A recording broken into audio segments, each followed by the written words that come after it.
Just your feet. All right, so I was in the shelter in Waterbury, Connecticut for a while. I was there for probably a couple months. Saw my caseworker a couple times. They didn't help at all. They didn't really do anything, kind of just telling me, oh yeah, keep on looking for work and blah, blah, blah. They didn't give me any rides to DSS. They promised me all this, oh, we're going to get you housing within a month. That was bullshit.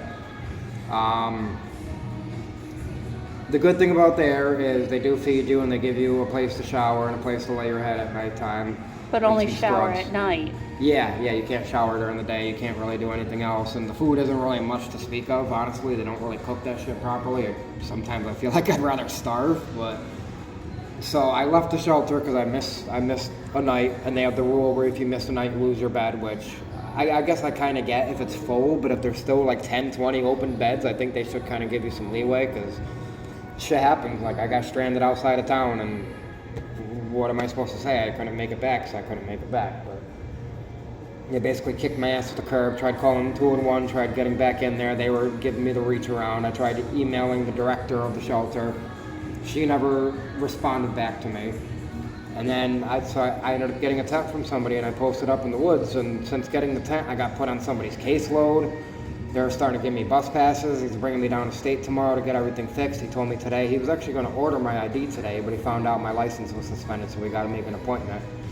But it's sad. Being homeless, I get more access to resources than being in the shelter. And like, the shelter promises you all this and all that, and oh, we're going to do this, and it's just a bunch of bullshit, honestly. There's a lot of rumors out there about them stealing. Have you witnessed any of that? Not firsthand, but I've definitely heard enough horror stories. The only things I've really seen them stealing was food. I've definitely seen them walking off with whole platters of food, which is kind of fucked up, because if you could afford to... I mean, if you're working there, you're making a living. You're literally robbing from homeless people. Well, Like, that's like people who go around slashing tents and looking that's in them. Like, you're really just... What do you expect to find in someone's tent? You think you're going to find a fucking diamond ring or something like that? Like, the tent that was slashed, Yeah. it was out of revenge and vengeance.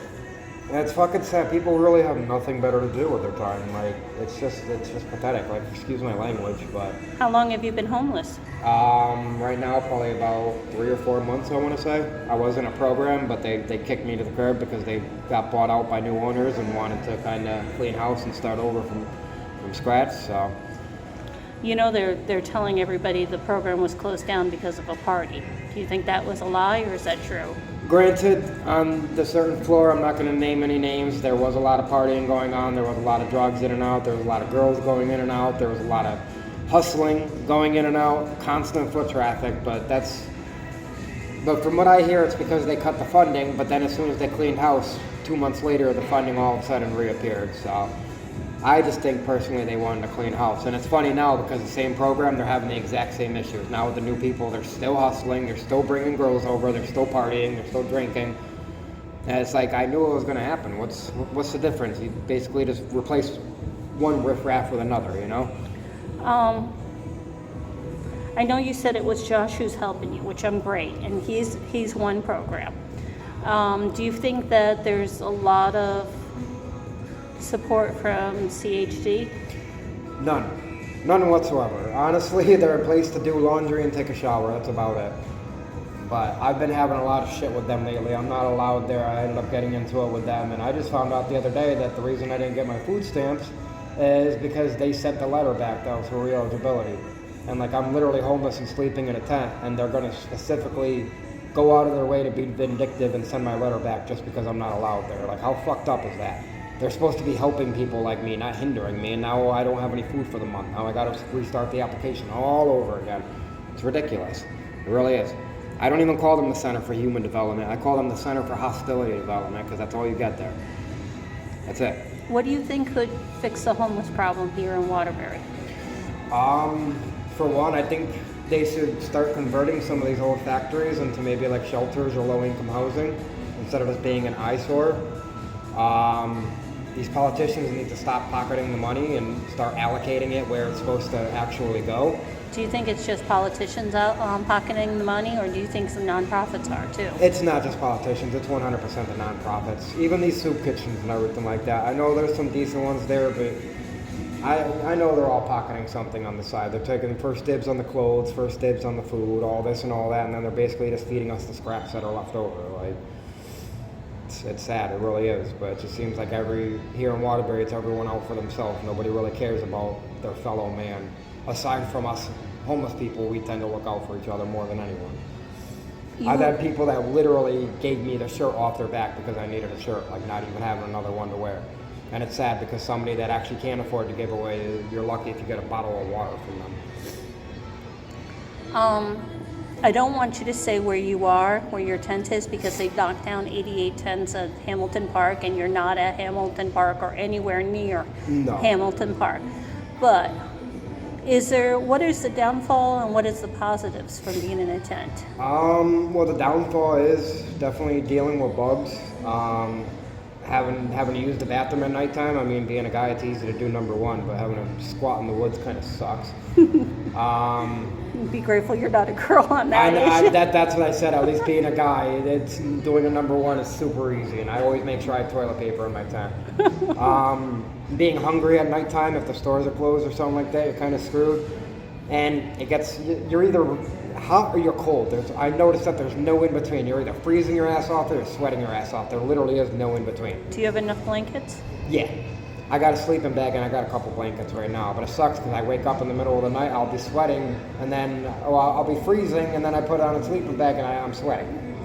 But definitely the pluses to it, I don't have to follow anybody's rules, I don't have a curfew, I don't have to be in at this time or I'm going to get kicked out. Well, you did feel like they were emotionally abusive and power hungry at the shelter. Oh, especially not to name names, but there's a couple that definitely come to mind that they seem to think that they're fucking holier than thou, and well, you're a staff member. You're a staff member at a non-profit. Like how badass does that make you? You know? Well, I know one woman got thrown out because she took $10 from her pay to go wash clothes to do training. Wait, so she got kicked out because she didn't give the $10 to them. Wow. And she asked her caseworker for 2 weeks to take her to wash clothes at CHD, and she never did. And so she took $10 from her own money and to wash her own clothes to do training to reinstate her license for CNA. And they're dumb too, because that would have panned out to more money in the long term. Like that $10 was an investment. That's 100% an investment. It's a power trip on them. And it's funny because I do get why they want to withhold people's paychecks. I know it's so they don't spend it on frivolous shit and so they have a leg up when they get out. But situations like that, how are you going to tell somebody, oh no, you can't wash your clothes? You go there looking like a bum. Like, have you heard about people being thrown out for no reason? Look at me, I was kicked off for basically no reason. Why? Because I missed one night. I even called and told them I might not make it back that night. That's the kicker. I followed the bases. I told them, look, I'm trying to find a ride. I might not be able to make it back tonight. And they're like, oh, no problem. If you don't make it back, you'll have a bed. Next day I went in there and no bed. Remember John? Mm-hmm. The one he used to use the walker? Yeah. They kicked him out today because he is at his 6 months time. They said after 6 months, you're not doing what you need to do, and they kicked him out. And it's crazy. I've seen people be there for like years. Years. You know how many times Roger's been there? Every single time I go over there, he's in there. Yeah, They definitely play favorites. They 100% play favorites over there. Well, the thing is, the people who they play favorites to act like sycophants. Yeah. They don't play favorites just because somebody's working hard and doing work. They're playing favorites to the ones who are kissing their ass. And you know what the problem is too, is Waterbury is the only city in Connecticut that only has one homeless shelter. And it is the biggest one too. I feel like if we had at least one or two more just to kind of divvy it up, I feel like that would help tremendously. Because I know they're overworked over there. They're overworked, they're understaffed, they don't get enough funding, but that's still no justification for treating us like cattle. Honestly. Thank you.